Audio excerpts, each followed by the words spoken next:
Good morning, Eric Boehlert. Hey, good morning. Wow. Yeah. It's like, I guess they always say, like, you should never say, oh, well, at least things can't get worse. Because you're just, I don't, we've passed unbelievable so long ago. I don't know how to process. I'm sure you, yes. We're third or fourth time around the track Yes. on that front. Yeah. So look, I predicted last week on Twitter, I said eventually this will devolve into a direct attack from Trump on the family of on a Gold Star family, on a widow. He kind of played around for a week. He decided he was going to beat up on Frederica Wilson, who was a mentor to LaDavid Johnson, who was a close family member, who was in the car when Trump called and gave his rambling, incoherent, I guess he was going to die anyway, speech to the widow on the way to meet the remains of the body. So he kind of did the indirect attack on the family that way, and then this morning he just decided, hey, I'm just going to go after the widow, because she went on Good Morning America, said the phone call, as Congresswoman Wilson had described it, was, quote, 100% accurate. Yeah. The phone call made her cry. Trump could not remember her husband's name, and she said she called him out as a liar on national television. So of course, without pause, he goes on Twitter and says, basically denies her story. So we have, as I was just tweeting, Trump this week is at war with, is fighting with a POW with brain cancer, John McCain, and a pregnant Army widow. Yep. That's the state of today's Republican Party. And not one Republican. There's several hundred in Congress. Not one of them will stand up this morning and say, have you no decency? Yeah. You just winded me just summing all that up in one. Even though I'm aware. Yeah. Yeah. I don't even know where to start with John Kelly. I mean, I can't even, first of all, imagine how he can stand there with a straight face, representing someone that's been accused of sexual, harassment countless times, and say we lost, women being sacred. I can't even. And then not just smearing this congresswoman, but using a made up lie, a lie from the White House in order to do it, and still not apologizing when video has proved him to be completely incorrect. Right. For anyone who was holding out hope that John Kelly was the man of honor inside the West Wing, that dream is dashed. I don't know if folks saw Lawrence O'Donnell the night of John Kelly's performance at the White House press briefing room, but that night Lawrence gave I think it was a 19-minute oh wow, I missed it. I got to go find it. Which was amazing, and he talked a lot. They both grew up in Boston in the 60s and the 70s, and he talked about the history, the racial history of that city. He talked about, John Kelly was saying, well, women should be sacred, women should be honored, and Lawrence went into great detail about, specifically how black women were not honored in the city of Boston when John Kelly was growing up. Yeah. He pointed out John Kelly would not mention her name. Frederica Wilson dismissed her as this woman. Called her an empty barrel. Empty barrel. Yeah. It was just an attempt to completely dehumanize Frederica Wilson, because she was a problem. She was in the way, and oh, by the way, she was a black woman who was in the way. Well, and that's causing a problem. That's the thing. As you tweeted a couple times, Eric, you said, white conservatives really been out of shape by Representative Wilson. Wonder why.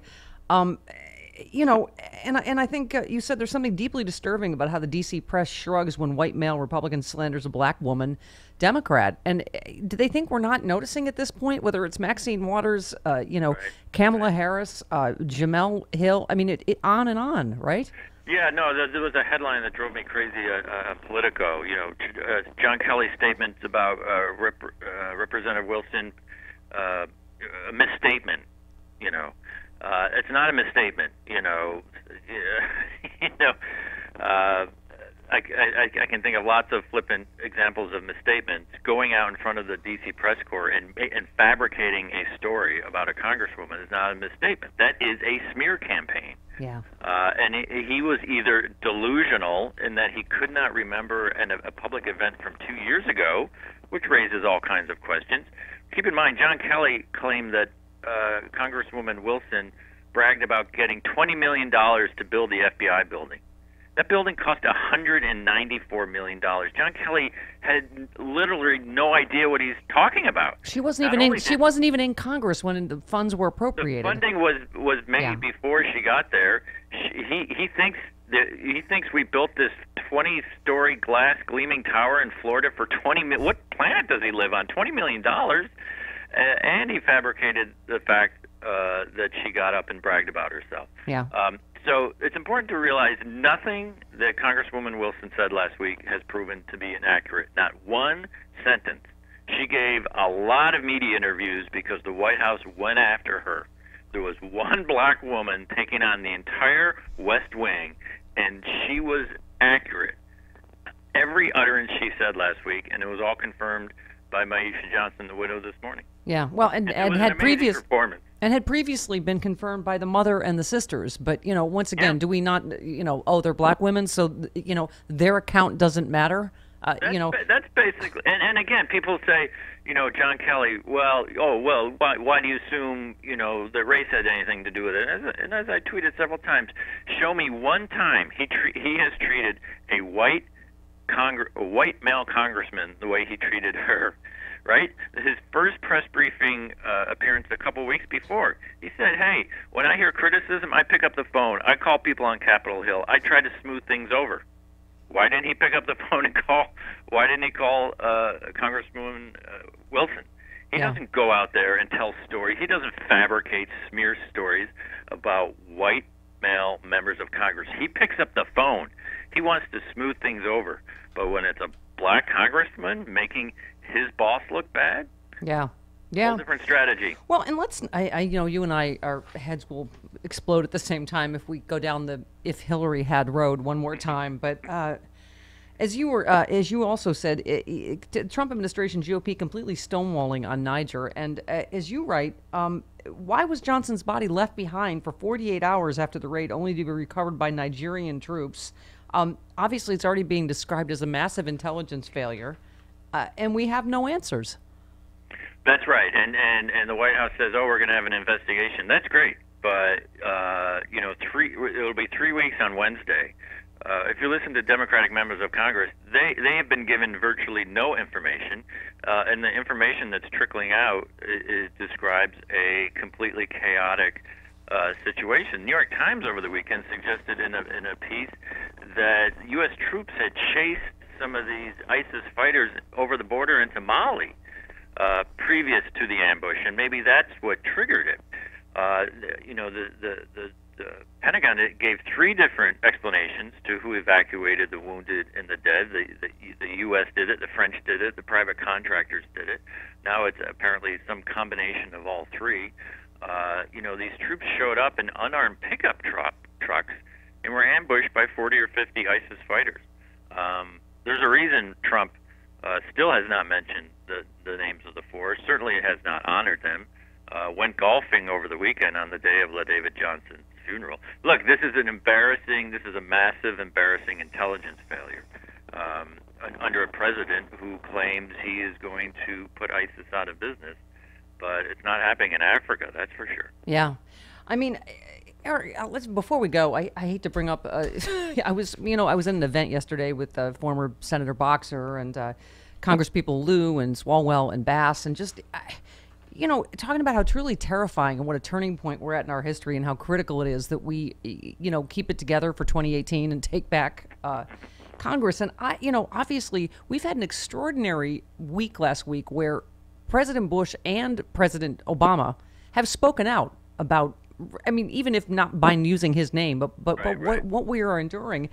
And on cue, Jimmy Carter, I love Jimmy Carter, and I've said a million times I honor the amazing work he's done since his presidency as well.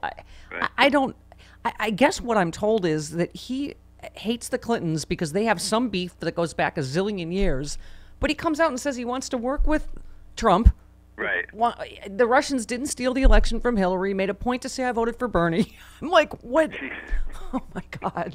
I mean, Well, the only and the headline you made was that the media has been too tough on Trump or harder on Trump than anyone I've ever seen before. And the only thing I can see going on is he truly does want to try to help on North Korea. Yeah. He wants to get on Trump's good graces. He wants Trump to send him over there as some sort of envoy, and so he thinks the best way to get his foot in the door is to kind of saddle up to Trump and say, "Boy, the press is really tough on you." Oh my God! So that Fox News can run with this now 24/7. Well, right? Yeah, but I mean that's the only good explanation I came up with. Yeah. Otherwise, I mean, I've had him on this show, and he is an extraordinary man and truly deeply Christian.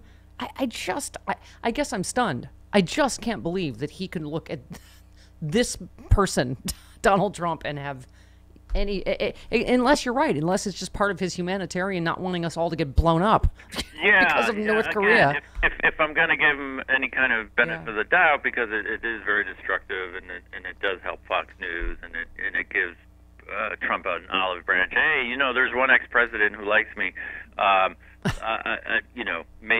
Again, I think he might think he can do some help with North Korea, and he wants to become Trump's buddy. So but I don't know. But just a quick point. You mentioned all those presidents got together over the weekend for this hurricane relief. 5 ex-presidents on stage. Trump was obviously not there, and I got to tell you, Trump tweeted this weekend more than he ever tweets. I know. He had like 20 tweets over the weekend, yes. each crazier than the other. I think seeing those 5 guys on the stage and knowing they wanted nothing to do with him, I think that probably fueled a lot of his hatred over the weekend. He's a very thin-skinned guy. Ay. All right, Eric, one can only just speculate on what we'll be talking about by next Monday. Thank you for your service, sir. Appreciate it. Have a great week. All right, thank you.